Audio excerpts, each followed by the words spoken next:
All right, back to our story. Plague number 2. The frogs. Exodus 8. Now, Exodus 8 contains frogs and flies, but we're just taking one story at a time. All right. Moses goes up to the house where he would have been raised as part of the royal family. And he says, "Let my people go." And Pharaoh goes, "No, Moses, I will not let your people go." Well, God tells Moses and Aaron, go smite him. And then God says, the stick that you turned the river red with and became a snake, you're to put down by the river again. And this time, there'll be frogs. So Moses tells Pharaoh, there's going to be frogs all over your community, in the houses and stuff, in the chambers and living rooms and the whole kit and caboodle.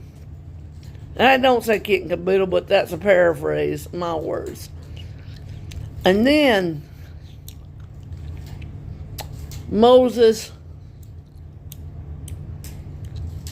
has told Pharaoh, no. Well, then Moses and Aaron, after the frogs get loose, and they move around the community, and they're in everybody's house and home, regardless of their financial status. I don't know if it happened to the Hebrews or only the Egyptians, but the people of the nation of Egypt at the time. But here's the thing. They go back a third time on this plague. And the Pharaoh says, okay, Moses, I might let them go. Then Moses stops the plague from happening. Then Pharaoh calls him back to the palace, or he goes back to the palace. And he says, no, I won't let them go. Oh boy, we got another plague coming tomorrow. Tomorrow will be the insect plague.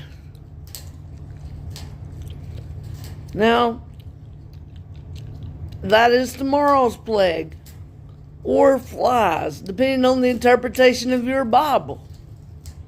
It will say flies or insects. That's also in Genesis 8. Now, obviously, I'm going to read it, and I'm going to shorthand it, because I'd like to get to the Ten Commandments, something that's very important for you to learn.